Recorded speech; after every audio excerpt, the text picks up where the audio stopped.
Hey everybody, this is Polar Ted. What I want to go over today is these little LED sequins. These are made to fit the V02 and V03 print heads and provide light in place of like the Adafruit just normal sequins that are just affixed. These are WS2182 RGB LEDs. There's 3 of them on each one of these little guys, and they can be wired just like any other RGB LED. So this is a board I made. I had OSH Park make me these panels. They're routed out already and just ready to go. And the way I'm going to do this isn't exactly completely correct. We got our LEDs here. So let me get, I get 6 of these. I want to do 2 boards at a time, so I got to get 6. Let's get 6 of these guys out of here.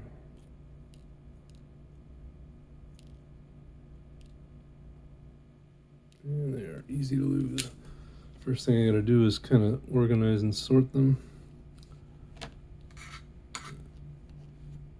So these have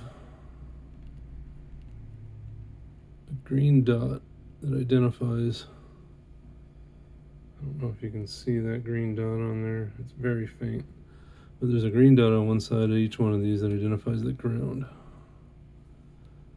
And so I want to get all these just pre-staged here and oriented the way I want them. These are a 2mm WS2182 LED. So it's about as the limit of what I can do manually. I will say that West 3D is selling one that's even smaller. They have a new one out that has 6 of these LEDs in each sequin, which is just crazy. They must be machine made because I can't see. I mean, they must be using pick and place to do theirs because I don't know how you do it otherwise. So there's our 6 right there. And what we're going to be using is this low temperature solder paste. Get it off Amazon or wherever. And this is where I'm going to do things completely wrong.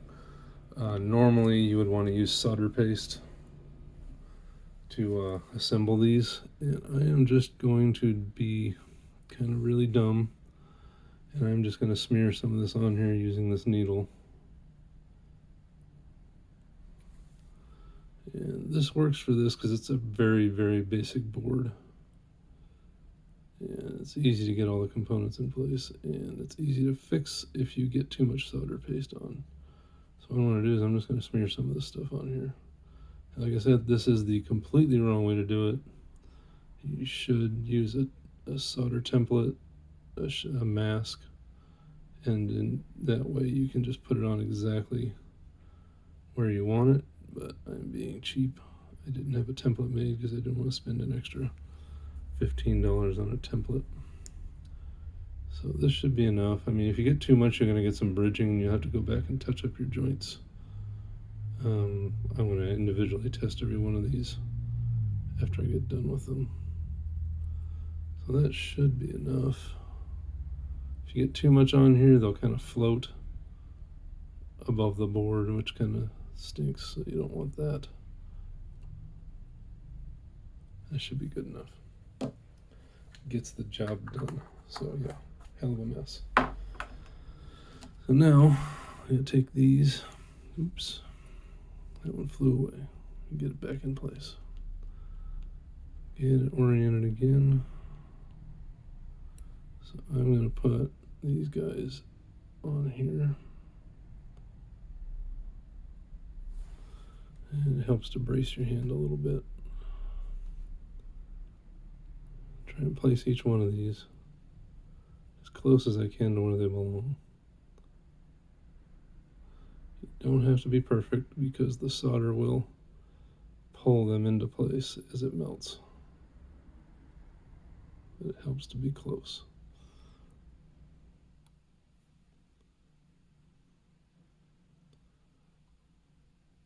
Sorry for the heavy breathing. This is kind of a delicate operation.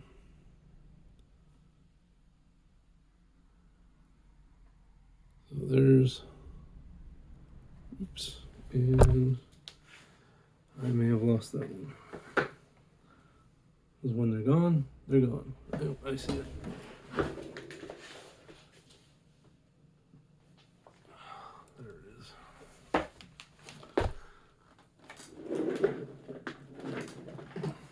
And I gotta get this thing back in position, orient it correctly. And I dropped it again. I found it. This is the joys of doing this by hand. And I got some hair on it from the dog, and I dropped it again. These things just go flying away.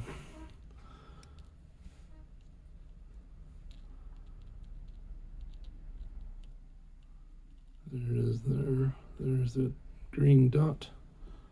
And we'll get it in its little home. I've only dropped this one 3 times, which is a new record for me. Okay, so this isn't perfect. There we go. That's not bad. Okay, so we're going to take this off of here. I'm going to bring in this little guy. This is a little heat plate. Get it off AliExpress. They're about $12. They do need a 65 watt PD65 USB C power supply, because this will run 20 volts. You'll see when it turns on. I have it set to heat up to 236 degrees. The solder's probably going to melt around 260. So press both buttons, turn it on, and then we wait. Let's see if we can zoom in on it.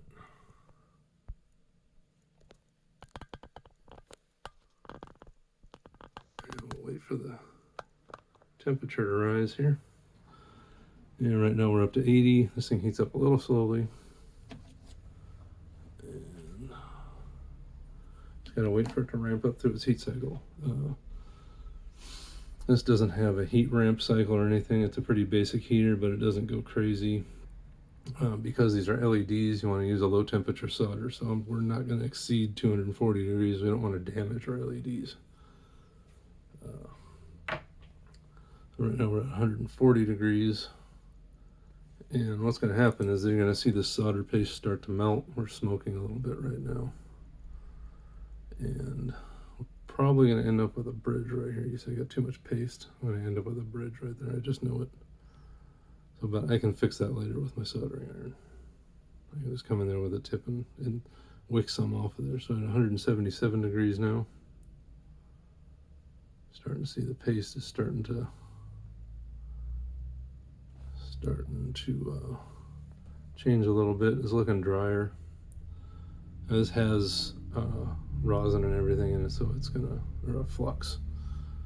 So it's gonna take care of all that in one thing. So it's got little tiny beads of solder and flux all mixed together as a paste.